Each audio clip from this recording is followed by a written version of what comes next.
네, 네 번째로 잘 나가던 리더들이 추락하는 이유 중에 하나는 소통 부재입니다. 소통. 우리가 보통 알 때는 소통이라고 하면 권력 있는 사람이 배려를 해서 먼저 말을 걸어주고 잘 경청해주고 이런 이미지로 생각할 수 있습니다. 그러나 소통은 권력이 아니라 실력입니다. 왜냐하면 리더가 의사결정할 때 다양한 정보들이 필요하죠. 그런데 리더가 알고 있는 정보와 지식보다 세상의 정보와 지식이 변하는 속도 더 빠르죠. 그 때문에 리더가 자신의 경험만 갖고서 의사결정을 한다든지 자기의 관점에서만 소통을 하는 것이 리더에게 유리하지 않습니다. 그래서 진짜 유능한 리더들은 어떻게 하느냐? 바로 부하 직원들로부터 지식과 정보를 많이 받는 것이죠. 하수, 선수, 고수가 있는데요. 이 고수인 리더들의 특징이 뭐냐면 잘 물어보고 자기가 모르면 부하 직원들이 기꺼이 물어보는 거죠. 공자님이 하신 말씀 중에 불치하문이란 말이 있습니다. 아랫사람에게 물어보는 것을 치욕스럽게 생각하지 않는다는 것이죠. 그래서 예를 들면 하수들은 자기가 모르는 걸 감추고자 하죠. 선수들은 자기가 공부를 해요. 근데 시간이 많이 들죠. 고수들은 가까이 있는 사람, 현장에 있는 사람, 늘 같이 일하는 사람에게 많이 물어보고 그것에서 많은 지혜를 얻고 또 같이 의사결정하고 그래서 올바른 성과를 내는 그런 경우들이 있습니다. 즉 항상 리더는 자신의 소통하는 자세라든가 패러다임 그리고 방법에 대해서 고민을 해야 된다고 생각을 합니다. 다음으로 다섯 번째 이유를 말씀드리겠습니다. 여러분, 어느 조직에는 갈등은 있죠. 한 집안에도 갈등이 있듯이 조직에도 왜 갈등이 없겠습니까? 개인 간의 집단 간의 갈등이 있죠.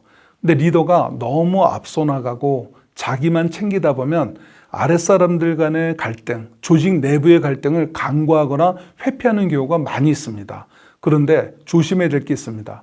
이 갈등을 회피하는 것까지는 괜찮은데 그 갈등이 금세 드러나진 않고 바로 드러나진 않지만 평소에 리더가 내부 갈등을 관리하지 못했을 때 치명적일 때가 언제냐면 바로 협업이 필요할 때입니다.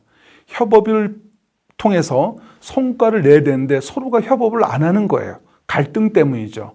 그렇지 않겠습니까? 이 갈등을 해결하지 못하는 이유 중에 하나는 뭐냐면 어떤 조사를 보면은 대부분의 리더들은 갈등을 관찰하지만은 그것을 방치하는 경우가 있어요. 그런데 갑자기 협업이 필요할 때는 리더가 개입을 하죠. 그럴 때는 이 갈등 비용이 듭니다.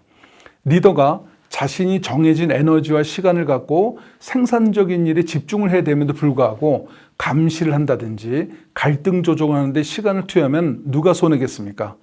리더가 손해인 거죠. 또 하나 내부 갈등의 문제는 뭐냐면요. 요새 직원들은요. 자신들이 얻는 것보다 자기가 잃는 것에 대해서 더 민감합니다. 심리학적으로도요. 자기가 얻는 것보다 손실에 대한 의식을 더 두세 배 더한다는 거예요. 그래서 그것이 손실 회피 성향이란 말도 있습니다. 즉 끝없이 공정성 시비를 거는 거예요. 왜 저 친구 할 일을 제가 합니까? 저 친구는 왜 쉬운 일 주고 저는 어려운 거 주세요?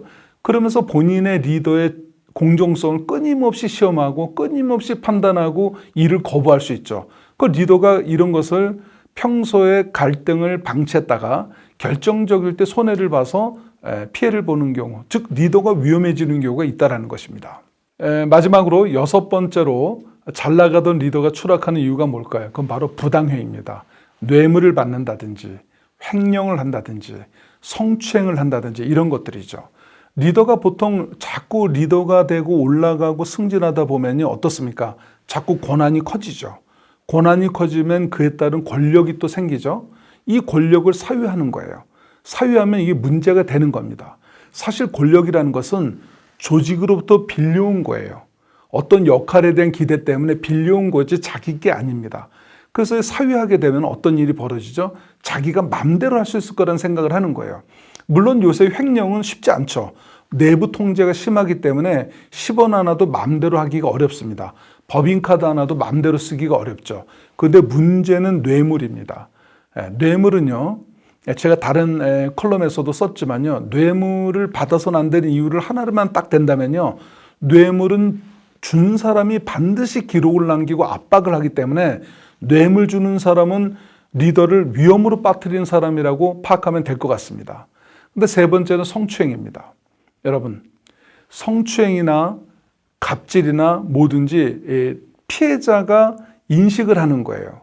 그래서 누구나 다 자기 기준에서 이렇게 뭐 가까운 사람이라고 해서 뭐 딸 같아서 여동생 같아서라든지, 물론 이제 뭐 여성에 의해서 남성이 성추행을 당하는 경우도 있지만 대부분의 강자가 약한 어떤 여성들을 이제 성추행하는 경우도 있죠. 이런 경우는 요새는 다 위험해진 거 아실 겁니다. 네, 지금까지 해서 잘 나가는 리더가 추락하게 된 6가지 이유에 대해서 말씀을 드렸는데요. 어찌 보면은 리더는요, 잘 나가는 것보다 덜 위험해지는 곳에 더 신중해야 되지 않을까 생각을 합니다. 여러분 생각은 어떻습니까?